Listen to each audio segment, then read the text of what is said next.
there, everybody. I am Kate with Crate Insider, and today I'm here with my good friend Ben Baker from AFCO and Longacre. And Ben, you've got something that is absolutely incredible, and I want to hear, well, I've heard all about it. Tell everybody what we're looking at right here. So this is our new dual air-fuel ratio gauge. So this gauge does a few different things. One is it replaces your tachometer. So any traditional tach that we've had before, this is a direct replacement for that. But this also measures your air-fuel ratio real time between your left bank and your right bank on a Crate engine or an open motor, any of those. So you know real time what the left side of the engine is with the air-fuel ratio, if you're running lean or too rich, or giving up power, or maybe getting on the verge of hurting the engine. Also has the right side. The other thing with this is it records the information, so that you can come back in, you can replay, it'll replay the RPM, it'll replay that air-fuel ratio at those given RPMs. So if you see something that's like a consistent RPM that has an issue with the air-fuel ratio, now you can go back to, say, a chassis dyno or an engine dyno, and you can simulate that information and figure out exactly what's going on. Is it a carburetor issue? Is it a fuel delivery issue? Is it a timing issue? There's a lot of different things that kind of helps you pinpoint an issue like that. Wow. And then now, being data acquisition, is there anything that's like rules based that would be any issues at all? Yeah, so as far as the rules goes, if they're allowing a digital gauge, then this gauge should be legal for that. It does not have any place to plug in like a computer to pull information onto any kind of data logger or anything like that. It's simply a visual replay, no different than what a replay tach would be, like a tel tach or any of our tachometers. It gives you a high and a low or a medium, or doesn't kind of replay like that.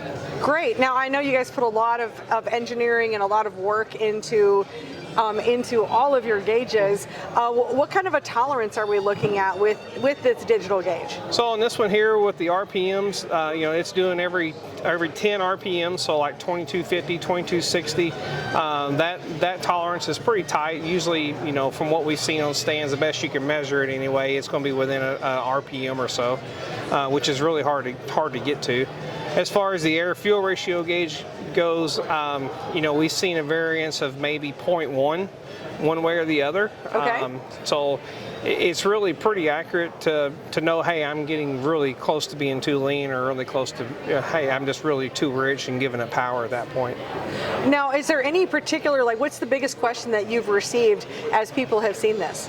I guess the biggest thing is, okay, where should I be? And that's something you go back and work with your carburetor manufacturer, your engine builder, say, hey, this is where we would really like for you to be. This is what we've seen on the dyno that made the most power. The biggest thing with this tool is we all have used calculations to look at density altitude to see if I need to change a jet or something like that. Well, you can still make those calculations and have a guesstimate, but this will tell you for sure, yes, you went enough. You went too much, you didn't go enough. There's certainly cases where at lower altitudes where we may not ever go enough, and this gauge will be able to tell you that. And then with how much it recalls or how much it stores, how many versions back or so as far as record time goes, the history part of it, it'll record up to like 60 minutes of information. So if you have multiple sessions, as long as you don't exceed that, then you'll still be able to see that information on different times. Okay, great. Well, and of course, and then tell us a little bit, one last question is, when someone orders this, do you have to order lots of separate little pieces, or what comes up? This kit comes complete. It comes complete with the gauge, all the wiring that you need. It has the two O2 sensors in it, and also has the bungs that will need to be installed into the collectors to be able to screw those O2 sensors into. The wiring leads for like a dirt late model, dirt modified, all those are plenty long enough to get to the headers, no matter really where the locations are on those. So.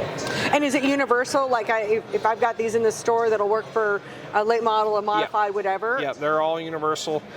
They will work with E85. They will work with regular like 110, late model plus, stuff like that. Any of the racing, I'm going to say gas configurations, or even like some of the ethanol configurations, it'll work perfectly for that. Great, and the size also, I think you talked about that, is the same size? Yeah, same size as any of our normal gauges. So let's say, for instance, there's a gauge that you just don't feel like you utilize or maybe isn't that important, and you've already got our gauges in the car, you can simply pop that gauge out, pop this gauge in, it's the exact same size. Excellent. Well, I'm so excited to have something brand new in the store that's so innovative, and of course, thank you for your time and for all the work that you do, Ben. Yep. Thank you guys for watching. You can pick this up at CrateInsider.com, and we've got them in the store. And if this is the first time you're seeing a video, hit that like and subscribe, and I'll see you in another video.